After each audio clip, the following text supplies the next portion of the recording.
अरे छोटी, कुछ कर रही है क्या? बोलिए दीदी, क्या हुआ?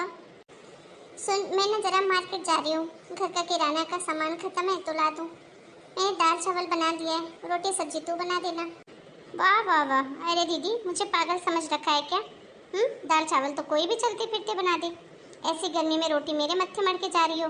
मैं तो नहीं बनाने वाली। अरे ये तो कैसी बात कर रही है और मुझे ऐसा उल्टा जवाब दे रही है? अरे तेरी शादी को 2 साल हो गए हैं और इन 2 सालों में एक दिन भी तूने ढंग का पूरा खाना नहीं बनाया है। लेकिन फिर भी मैंने तुझे कभी कुछ नहीं बोला कि चलो छोटी है, नई नई है, थोड़े दिन में धीरे धीरे समझ जाएगी।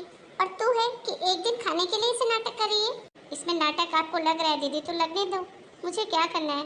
मैं नहीं बना सकती मतलब नहीं बना सकती। खाना तो आज तुझे बनाना पड़ेगा, तू देख ले। नहीं बनाऊंगी नहीं बनाऊंगी नहीं बनाऊंगी। अरे तू भी इस घर की बहू है, जरा से तो शर्म लिहाज कर। क्या अकेले की जिम्मेदारी मेरी है इस घर को संभालने की? तू तो बस महारानियों के जैसे अपने कमरे से बाहर ही नहीं निकलती। हाँ तो मैं हूँ महारानी। मेरे माँ बाप ने मुझे राजकुमारी के जैसे पाल पोस कर बड़ा किया है। मुझे काम करने की आदत नहीं है।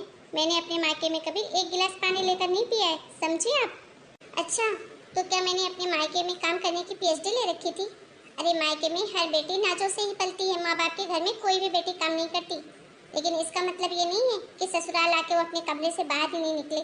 अरे ससुराल आकर हर बेटी को अपनी जिम्मेदारी घर गृहस्थी संभालनी ही पड़ती है। तो संभालो आप, आपको किसने मना किया है? अरे बेवकूफ, मैं तेरी बात कर रही हूँ। मैं तो संभाल ही रही हूँ इतने सालों से। तू तो सिर्फ 2 साल पहले आई है। 11 साल हो गए मुझे शादी करके आई हुए इस घर में, तब से मैं ही संभाल रही हूँ। तो अभी भी संभालिए, किसने मना किया है? मैंने बोला क्या कि मैं आ गई हूँ तो आप मत संभालिए, मुझे दे दीजिए संभालने के लिए। देखिए 100 बात की एक बात, मुझे इन काम वाम करने में कोई इंटरेस्ट नहीं है और ना मैं करने वाली। आपको जो करना है करिए, नहीं करना मत कीजिए, मेरा दिमाग मत खराब कीजिए। हे भगवान, फिर शुरू हो गई तुम दोनों सुबह सुबह। क्या करूं तुम दोनों का? ये घर नहीं जंग का मैदान बना लिया है। अरे पूरा मोहल्ला हंसता है तुम दोनों के नाम पे। से तुम दोनों देवरानी जेठानी नहीं बल्कि एक दूसरे की दुश्मन बन गई हो। और बड़ी बहू, तुझे तो समझना चाहिए, इस घर की तू बड़ी बहू है। क्या माँ जी, जब देखो आप मुझे ही बोलती रहती हो। अरे मैं बड़ी बहू हूँ तो क्या हो गया? छोटी की भी कोई जिम्मेदारी है या नहीं है? अरे जरा सा रोटी सब्जी बनाने के लिए क्या कह दिया, ये तो उल्टा जवाब देने लग गई। लेकिन आपको वो सब दिखाई नहीं देगा। और छोटी तू क्या सारा दिन कमरे में घुसी रहती है? अरे कहीं के महारानी है क्या? अरे क्या बड़ी बहू ने अकेले काम करने का ठेका ले रखा है? तेरा भी तो एक घर परिवार है, पहले काम करवा लिया कर, उसके बाद करती रहे जो तुझे करना है अपने कमरे में, समझी? दोनों ही मत बनाओ, मैं बना लेती हूँ खाना। और तुम दोनों बैठ जाओ भगवान की जगह पर, तुम दोनों की आरती उतार देती हूँ और प्रसाद चढ़ा दूंगी तो खा लेना। हाँ? जीना हराम करके रखा है, मोहल्ले में निकलना मुश्किल हो गया है। घर के बाहर निकलो तो हर कोई यही पूछेगा, अरे तुम्हारी दोनों बहुएं इतना लड़ती क्यों हैं? अरे क्या बोलूं उनको, तुम दोनों ही बता दो जो दिन भर कुत्ते बिल्ली जैसे लड़ती रहती हो। बहू, ओ बहू, कहाँ हो तुम दोनों? अरे शाम के 5 बज गई, कोई चाय देगा मुझे? हे भगवान, ये कैसी बहुएं दे दी तुमने मुझे। अरे कहने को तो 2 बहुएं हैं लेकिन कोई सुख नहीं है। क्या हुआ माँ जी? अभी तो पूछने आई है क्या हुआ माँ जी? चाय मांग रही हूँ कब से। माँ जी आपको तो पता है ना मेरी कल से तबीयत ठीक नहीं है, मैं तो आराम कर रही थी, आपकी आवाज़ सुनी तो इसलिए रहा नहीं गया। अच्छा चल कोई नहीं, तू जा आराम कर ले, मैं खुद ही चाय बना लेती हूँ। तुझे भी पीना है क्या? हाँ माँ जी पीना तो था, पर चाय आप क्यों बनाएंगी? आप छोटी महारानी को नहीं बोल सकती हैं क्या कि चाय बना कर दे दे? बुरा मत मानिए माँ जी, आपने उसको सर पे चढ़ा के रखा है। आप कुछ बोलती नहीं है और मेरी वो कुछ सुनती नहीं है, ऐसे कब तक चलेगा माँ जी? तू जा आराम कर, मैं छोटी से बात करती हूँ। ठीक है माँ जी। बड़ी बहू सच कह रही है, ये छोटी के तेवर ना कुछ ज़्यादा ही बढ़ गए हैं। अब इसकी अकल ठिकाने मुझे ही लानी पड़ेगी। छोटी बहू। जी माँ जी कहिए। बेटा मैं चाय के लिए बोली थी, तूने चाय भी नहीं बना के दी। माँ जी मेरे सिर में बहुत दर्द हो रहा है, इसलिए मुझसे तो नहीं हो पाएगा। अच्छा बेटा ठीक है, तुझसे एक जरूरी बात करनी थी बहू। बोलिए माँ जी। बहू मैं ये कह रही थी, तेरे मायके वाले तो बहुत अमीर हैं, वैसे भी उनके पास बहुत ज्यादा संपत्ति है और तेरा तो भाई भी एक ही है। तो माँ जी तो मैं ये कह रही थी बहू कि तू ना अपने मायके ही चली जा, वैसे भी तुझसे यहाँ के घर के काम काज तो होते नहीं है और यहाँ की जो भी मेरी थोड़ी बहुत प्रॉपर्टी है वो सब मैं बड़ी बहू को दे देती हूँ। क्या? अरे माँ जी आपका दिमाग खराब हो गया है क्या, या बुढ़ाई दार सठिया गई है? आज तक ऐसा हुआ है क्या कि सास ससुर की जायदाद पे सिर्फ एक बेटे का हक हो दूसरे का नहीं? अरे गुस्सा क्यों होती है बहू? तूने आज तक ऐसा कभी सुना है क्या कि घर की पूरी जिम्मेदारी सिर्फ बड़ी बहू उठाए? छोटी कुछ नहीं करे। आप कहना क्या चाहती हैं माँ जी?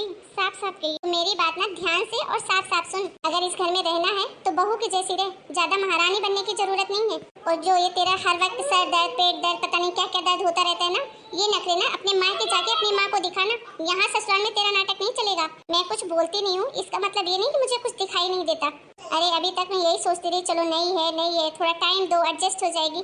लेकिन तू तो दिन प्रतिदिन सर पे चढ़ने लग गई है। अरे बड़ी बहू घर का सारा काम करती है, खाना बनाती है, बर्तन धोती है, यहाँ तक कि सारा काम खुद अकेले संभालती है। और तुझे महारानी के जैसे अपने बिस्तर पे खाना चाहिए। बस बोल दे अपने माँ बाप को, हमने यहाँ महारानी बनाने के लिए तुझे लेकर नहीं आए हैं। अगर इस घर में रहना है तो तुझे भी बराबर काम करना पड़ेगा। हम यहाँ तेरे नौकर नहीं लगे हैं जो तुझे खाना बना कर दें, चाय बना कर दें और तू महारानी के जैसे बिस्तर पे पड़ी रहे। चल अब उठ और चल के खाना बना। पहले मुझे चाय बना के दे और शाम के खाने की तैयारी कर। बड़ी बहू की तबीयत खराब है। अरे वाह वाह माँ जी, बड़ी बहू की तबीयत है और मैं बोल रही हूँ कि मेरा सर दुख रहा है तो आपको नाटक लग रहा है। अरे ऐसी दोगली औरत तो मैंने आज तक नहीं देखी। अरे कैसी माँ हो आप? एक ही बच्चे को जन्म दिया है क्या? दूसरे को कहीं अनाथ आश्रम से उठा के लाई हो क्या? आपने मुझे थप्पड़ मारा? आपकी इतनी हिम्मत की बात तो तू करना मत। अभी से तुझे एक ही पड़ी है, अगर ज्यादा चपड़ करी ना तो घसीट के मारूंगी। जिस दिन से इस घर में आई है, घर को तहस नहस करके रखी है, कलह मचा के रखा है घर में। मेरी बात कान खोल के सुन ले और अपने माँ बाप को भी बता देना। अगर तूने आज से सारा काम नहीं किया ना तो कल से इस घर में दिखाई मत देना। जा अपने माँ बाप के पास, वही पालेंगे तुझे महारानी के जैसे।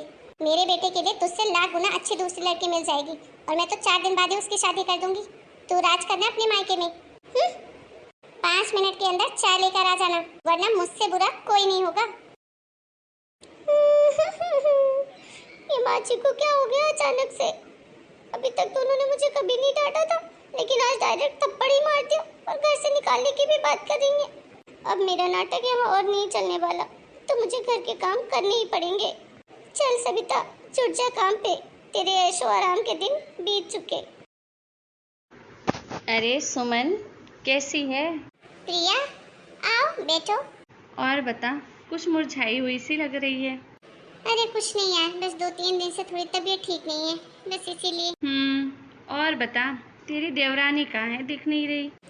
होगी कहीं, शायद किचन में कुछ खाना वाना बना रही होगी। क्या किचन में? और तेरी देवरानी क्यों मजाक कर रही है सुमन? मतलब ये कि मुझसे तुझे ज़्यादा झूठ बोलने की ज़रूरत नहीं है। अरे मुझे क्या, पूरे मोहल्ला को पता है कि तेरी देवरानी घर का कोई काम नहीं करती। खाना बनाना तो बहुत दूर की बात है, एक कप चाय भी नहीं देती किसी को। ये तुमसे किसने कह दिया? तो मेरे घर पे देखने आती हो क्या कि वो क्या करती है क्या नहीं करती है? अरे देखने की क्या ज़रूरत है इसके लिए? तुम ही तो रोज़ सुबह सुबह कुत्ते बिल्ली जैसे लड़की हो। वो बोलेगी ये करना है, वो बोलेगी वो करना है। अरे हम कुछ भी करें, लेकिन हम दोनों में बहुत प्यार है और हम दोनों मिलजुल कर ही काम करते हैं, समझी? ते अपनी बेकार की बातों पर ध्यान मत दिया करो। अरे बस सुमन, ज़्यादा तेवर दिखाने की ज़रूरत नहीं है। जिस दिन तेरी देवरानी विदा होके आई थी ना, उसी दिन उसकी शक्ल देख के कह दिया था मैंने। अरे तुझे यकीन नहीं हो ना तो बिट्टू की माँ से पूछ लेना। उसी दिन कह दिया था मैंने कि ये लड़की ना इस घर का सत्यानाश करेगी। बहू वाले एक लक्षण नहीं है इसमें। प्रिया बस, बहुत हो गया तुम्हारा। तुम्हें किसने हक दिया मेरे घर के मामलों में बोलने के लिए?